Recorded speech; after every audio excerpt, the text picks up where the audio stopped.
Hello Taurus, Sun, Moon, Rising and Venus signs. Kamusta kayo? Sana po ay nasa mabuti kayong kalagayan. Welcome back po sa Star Tarot. At kung bago kayo dito, welcome din po kayo. Please subscribe, like, share my videos, and leave me a comment kung nakaresonate kayo. Thank you. So Taurus, masculine energy. So this is good, this is nice. Kasi ngayon parang ano kayo, energetic, 'di ba? You are parang sigurado kayo ngayon sa mga naiisip ninyo, sa mga gagawin ninyo, yung focus nandiyan dyan, diba? Yung parang ano kayo, you're feeling secured, so which is good kasi walang basta-bastang makakasira, no, ng determinasyon ninyo or kung ano man ang iniisip ninyo sa ngayon. So, we have lies, deception, secrecy. Excuse me po, Taurus, maaaring meron ditong kasinungalingan. You know, pwedeng kasinungalingan, madidiscover mo to. Pwedeng someone have, deceived you. Maaaring ganon, maaaring meron nagsinungaling sa'yo. Pero pwedeng madiscover mo to ngayon. You know, maaaring ang sikretong ito nakalagay dyan sa isang envelope.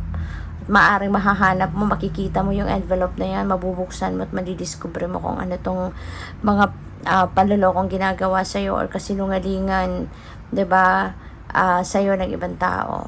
So, maaring meron sikretong mabubunyag dito. So, it could be a secret, no, of other people na madidiscover mo, or pwede rin na sikreto mo to. 'Di ba?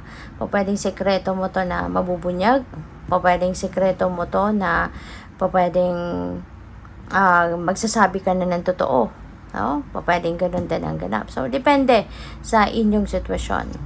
So, we have clarity. Ayan, change of perspective. Parang hangman energy, you know, na kailangan mong tignan ang inyong sitwasyon on a different lens. Tignan mo yung inyong sitwasyon sa ibang perspektibo para magkaroon ka ng clarity. Para mas maintindihan mo ang inyong sitwasyon, mas makita mo kung ano na yung mga dapat ninyong gawin, how you're going to make a decision, anong gagawin mo, mga ganyan, no?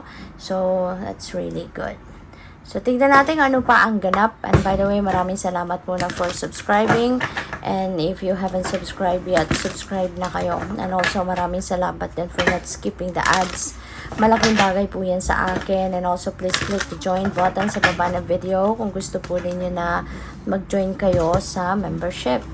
So, we have discernment, clear vision, details. Ayan. So, related ito definitely sa clarity energy.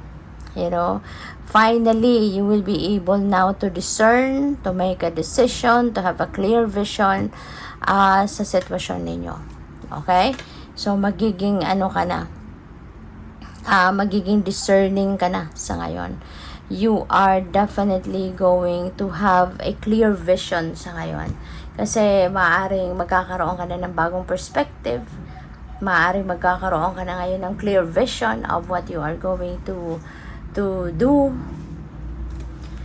So, we have the altar priestess. Ayan. So, maari ng iba sa inyo sa ngayon, baka nagdadasal or maybe meron kayong novena, parang ganon, siguro everyday you are praying a novena for some of you.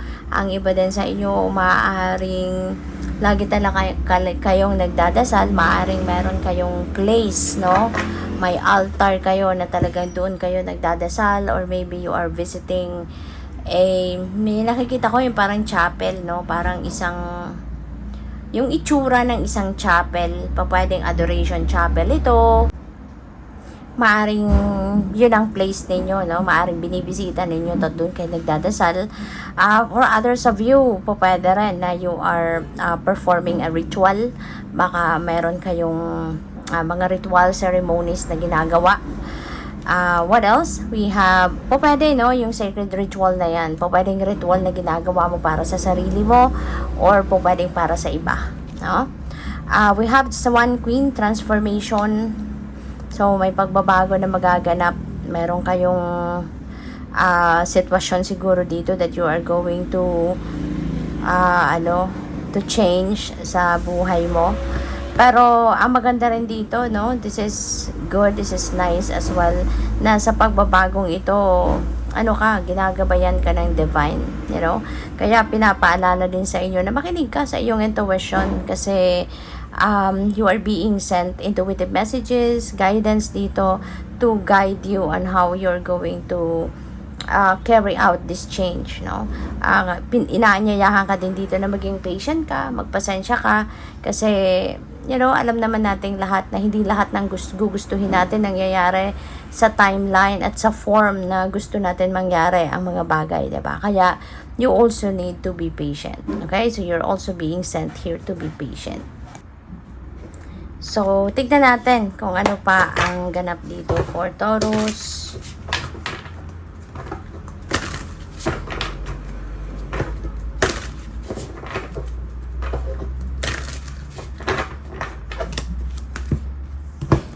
So, we have the 7 of Cups. Ayan. So, may mga choices.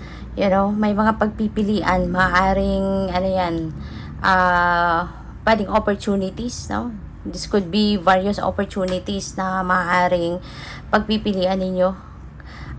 Hindi lang iisa for sure. Kaya choices nga, diba? Kasi hindi lang yan iisa na pagpipilian ninyo. So, good luck sa'yo.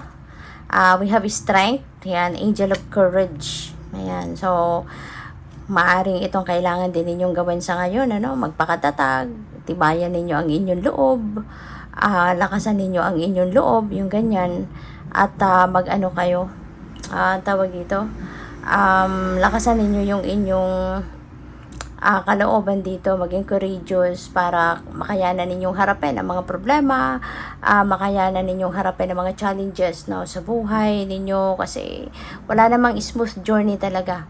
Walang smooth journey sa buhay.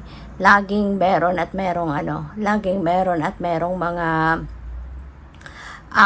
challenges, problema na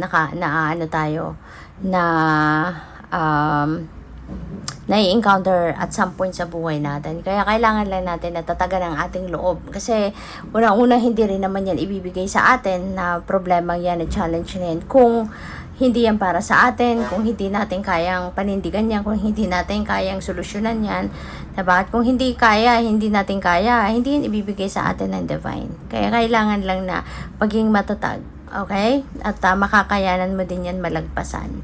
So, we have 6 of Cups. Ayan. So, maybe there is support. Maybe mayroong suporta din na makukuha kayo sa ngayon. It's either ikaw yung makaka-receive ng suporta ng iba, tulong ng iba, or ikaw yung magbibigay ng suporta sa iba. Maaring merong mga tao sa paligid mo, kapamilya, kaibigan, mga ganyan, or kakilala, na mangangailangan ng iyong tulong. Kaya merong susuporta sa'yo, or merong hihingi ng iyong support. So, good luck. Thank you for watching. Love and light. Namaste.